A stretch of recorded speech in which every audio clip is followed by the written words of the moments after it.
Hallo ihr liebe Leute, hier ist wieder der Yankee mit Let's Play Final Fantasy VII auf Pelzig. In der letzten Episode haben wir jetzt die Grundlage von Planetenleben gelernt. Und ich bin mir noch nicht sicher, was wir jetzt weitermachen müssen. Deswegen gehe ich mal wieder zurück auf Anfang. Ich habe die jetzt noch drin. Kann ich jetzt gerade mal...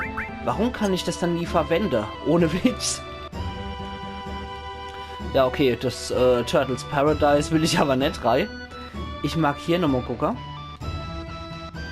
Und hätte ganz gern von deiner Armbänder noch welche. Aber ich muss echt was verkaufen. Die mag ich natürlich nicht verkaufen.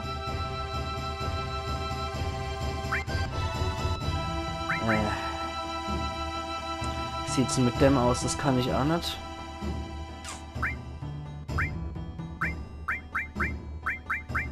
Nee, ich sehe achte.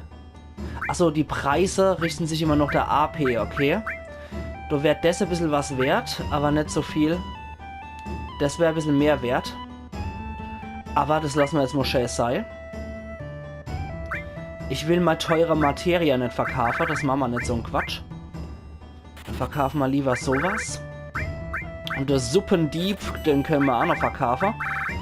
Der Vulkanblaster mag ich erstmal nicht. Und zwar will ich den Barret erstmal ausrüsten mit seinem Vulkanblaster, was ihm 9 mehr ohne zusätzliche Materiafassung gibt. Dann mache ich nämlich jetzt nochmal die was machen wir dann? Hitze, Erde, Umnebelung. Das ersetzen wir durch das Aller, damit wir da noch was kriegen. Und wir machen die Zeit wieder rein. Ja. Okay, super. Dann haben wir jetzt nämlich auch eine Waffe von Barret, die wir verkaufen können. So. Dann verkaufen wir Doppel-MG. So, jetzt können wir uns hier... Der Bob, 2 Silber. Armband leichter. Das ist schon mal sehr gut. Und jawohl, das gibt auch nochmal zusätzliches Materiafach. Dann können wir da nämlich auch wieder die Verwandlung reinpacken. Und wir warten ab, bis wir wieder der Red im Team haben. Dann passt das. Da unten stehen sie alle parat.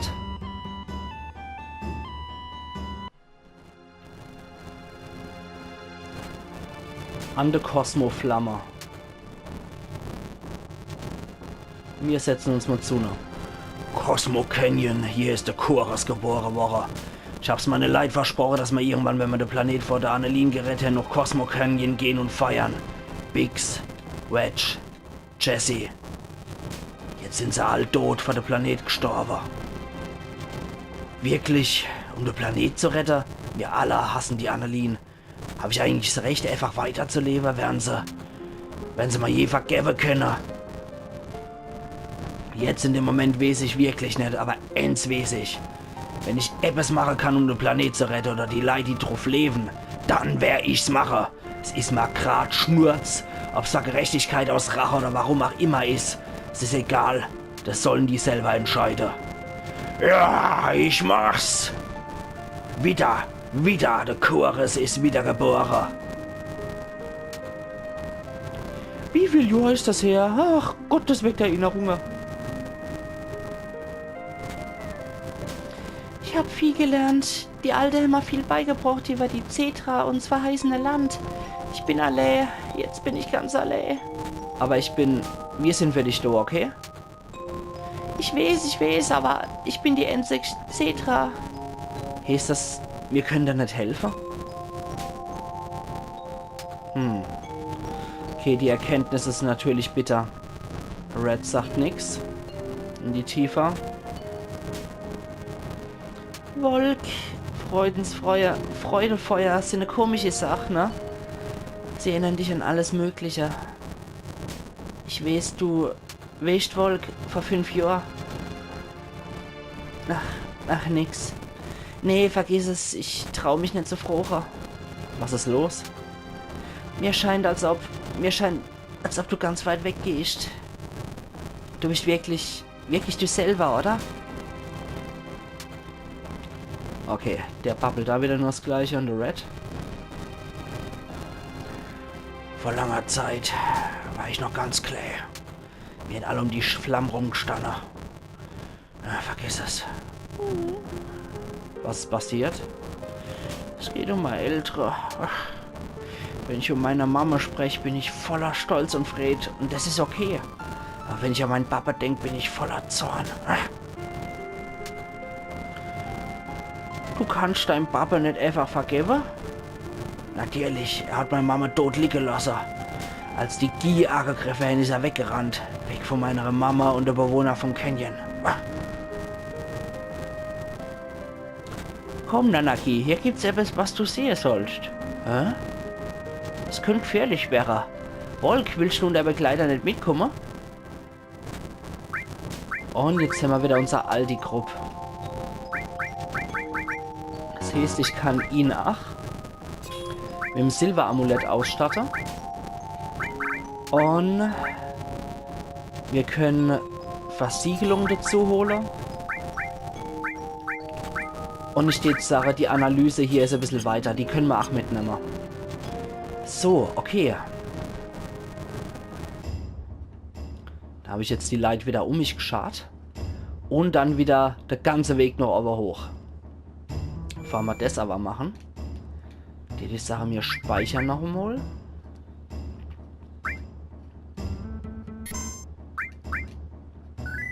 Und ich müsste gucken, ob die Waffe hier nicht auch für der Red geeignet ist. Ob die besser ist.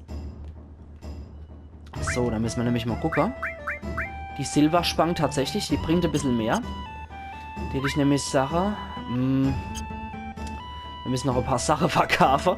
Manometer, also Cosmo Canyon zieht uns echt unser letztes Hemd aus. Das ist echt schwierig. Das Mithril-Armband können wir verticken, ja.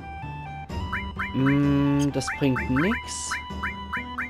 Das bringt nix, das bringt nix. Nee. Nee. Das ist alles nix. Goldene Nadeln. Ja. Dann machen wir mal 13. Ja, machen wir 15 von deinen Dinger weg. Das ist halt, ach, das ist hart. Steht eher 13 und oder verkaufen. Dann vertickt man noch den Carbonreif und dann dürfte man in der Lage sein. Ja, fast. Dann müssen wir halt leider auch noch ein paar Phönixfedere verkaufen. Manometer, das ist echt heftig. Können wir einmal die Silberspangen kaufen für die Red. Dann rüsten wir mit dem Ding aus. Das gibt ihm 3 mehr Angriff und 10% mehr auf der Angriff. Haben wir da auch noch etwas. Und könnten theoretisch, ach, weil er hier das Zeichen hat, machen wir hier alle Reihe. Und geben ihm den Todesstoß nochmal separat. So, jetzt haben wir echt schon ordentlich aufgerahmt, würde ich sagen. Und dann kennen wir auch noch sein Kampf verkaufen, sein Zauberkampf, den wir ganz dire kriegt haben, oder unter schwere Bedingungen kriegt haben in Junon bei dem Rufus-Marsch. Yep. Okay, das Geschenk vom Präsident Hämmer verkaufen müssen. So läuft es halt. Okay, da schwebt er wieder auf seiner Zauberkugel. Das erinnert mich ein bisschen an die, wie hieß sie bei Dragon Ball, die Uranai Baba. Die schwebt ja auch auf ihrer Zauberkugel. Okay. Sind wir soweit? Ja. Sollen wir gehen? Okay. Na, dann kommen wir hier durch. Also, herein. Komm schon nicht mit uns, Opa. Bitte, bist du dappert? Da drin ist gefährlich. Das habe ich doch schon mal gesagt. Du willst, dass ich alter Mann als erster reingehe? Ich bin direkt hinein. Okay, er hat sich jetzt auch hier in der Cloud reingeschleimt. Das finde ich immer so geil bei den alten Spielen, wenn die immer alle in der Hauptcharakter reinschlüpfen. Das ist jetzt auch sehr geil gemacht. Je tiefer wir runtergehen, desto leiser wird die Cosmo Canyon Musik. Und desto mehr kommen wir anscheinend zur Planete Lebensenergie hier, was so grün ist. Das, was wir jetzt alles hochgeklettert sind, klettern wir an der Stelle runter. Und vielleicht hören wir es noch ganz, ganz leise, die Cosmo Canyon Musik.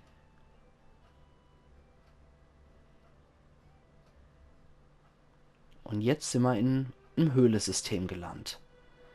Dieser bösartige, düstere Erkenntnisse, Sephiroth-Musik. Da ist noch ein Skelett. Das sind seltsam geformte Felser. Dann brechen wir doch mal auf. Und natürlich wird das sofort belohnt mit dem Kampf gegen komische Weser. Was sind denn das für Weser? Die Spector. Das sind die Leute, wo der Red gemeint hat. Gegen die sind seine Eltern gestorben.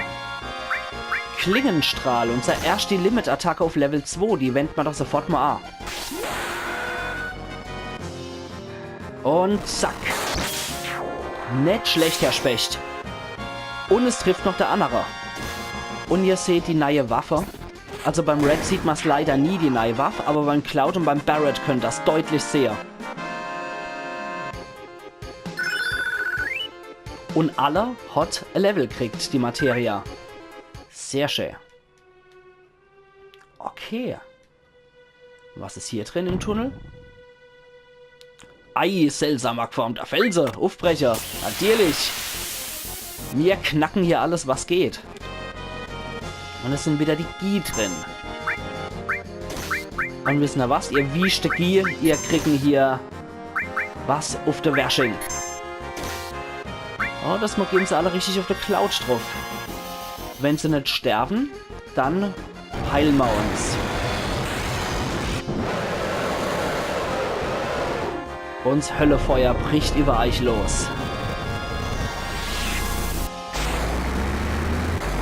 Und es macht mehr als genug Schade. Die Gie scheinen Schiss vor Feuer zu haben. Das ist eine interessante Nebeninfo, die wir uns mal merken könnten. Und ihr seht, die geben richtig viel AP. Dann muss ich aber Folgendes machen. Zwar sollte ich mich heilen. So. Alles klar. Was begegnet uns dann hier noch? Nicht nur Gie sind hier anwesend. Die sind anscheinend nur in der Stadt drin. Hier sind auch Giftkobra und Schleicher. Wir wenden mal Feuer auf euch alle, ihr Viecher. Oh, Feintechnik Todesurteil erlernt. Das ist natürlich auch geil. Das muss ich jetzt in der Minute gepackt haben. Sonst ist Cloud tot. Und wir haben wieder neue Feintechnik erlernt, was natürlich sehr geil ist. Okay. Wir machen mal einen Todesstoß auf das Vieh. Und Barret kann nochmal auf alle hier wirken. Eis 2 soll auch Eich hier treffen. Und Red wagt einen Todesstoß. Oh! Ja, Eis scheint hier sehr wirkungsvoll zu sein. Und mir ins Todesurteil abgewendet. Das ist natürlich eine sehr geile Feintechnik. Mit der kann man Gegner dazu bringen, dass sie halt in einer Minute sterben, wenn es durchkommt und gelingt. Seltsam geformte Felser. Natürlich brechen wir den auf und wir haben der aufgemacht. Motohi. Wer hätte es gedacht? Es kommt nicht immer nur ein Kampf gegen Gie. Aber sehr häufig. Natürlich sind es wieder Gie. Die sind anscheinend in Felser eingesperrt, die Viecher. Und wir probieren das doch mal aus. Wir probieren doch mal ein Todesurteil bei dem hier. Jawohl, das bringt auch ordentlich was. Und bringt's was, Todesurteil. Da beugt sich der Schädel des Todes drüber. Und es hat was gebracht, tatsächlich. Ich möchte euch das jetzt einmal zeigen. Deswegen verharren wir jetzt einfach mal und lassen die Minute hier sein. Der stirbt hier vor uns, der Gie. Insofern ist das egal. Ich mag das einfach mal auf euch wirken lassen, um zu zeigen, was das halt für nützliche Technik sein kann.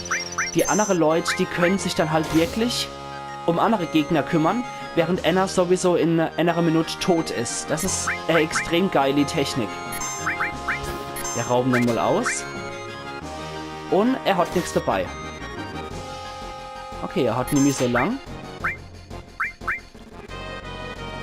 Aber ich mag es euch einfach mal zeigen. Für das nehmen wir uns jetzt auch mal die Zeit. Dann kannst du so viel spießen, wie willst du spießen. Das wird nix. Wir wehren jetzt einfach mal ab, damit ihr das sehen könnt. Weil Feintechniker halte ich durchaus für sehr, sehr geile... für sehr, sehr geile Methode. Um hier Kämpfe auch zu bestreiten. Und... er stirbt. Der Sensenmann holt sich seine Seele und das Ganze mit einer sehr, sehr geile Kurzanimation und der Barret ist gerade noch so im Tod von der Schippe gesprungen. Deswegen hat er ein Level gekriegt, genauso wie der Cloud. Ja, ich wollte euch das einfach mal zeigen, weil das echt sehr geil ist. Ich finde es auch super cool gelöst. Da haben wir noch ein Level. Okay, da kommen wir aber erst noch dem Kampf hier dran. Okay, wow. Dann machen wir doch gleich mal wieder den Klingenstrahl. Das trifft ja jeden Gegner. Barret kannst du einmal alle A feuern. Jawoll. Sehr, sehr geile Limit-Attacke. Halt Whip. Ja, und die können natürlich mit dem Biss können die natürlich die Leid vergiften. Das ist ja logisch. Jetzt machen wir wieder unseren Matra-Zauber. Also ich mag das sowieso voll gern, diese Feintechnik-Dinger. Es dauert am Anfang echt lang, bis man die Dinger zusammen hat, aber die lohnen sich echt. Das ist halt das, was in der frühe Final Fantasy auf dem Super Nintendo die Blaumagier waren. Die haben nur von anderen Gegnern solche bestimmte Techniken erlernt und haben die dann als Magie einsetzen können. Und Hitze hat ein Level erreicht. Das ist natürlich auch sehr geil. Dann kann Barret jetzt auch Feuer 2 wirken. Okay, da können wir nichts dran machen. Dann gehen wir doch mal hier durch den Gang durch. Und der Bugenhagen sagt hier an der Stelle.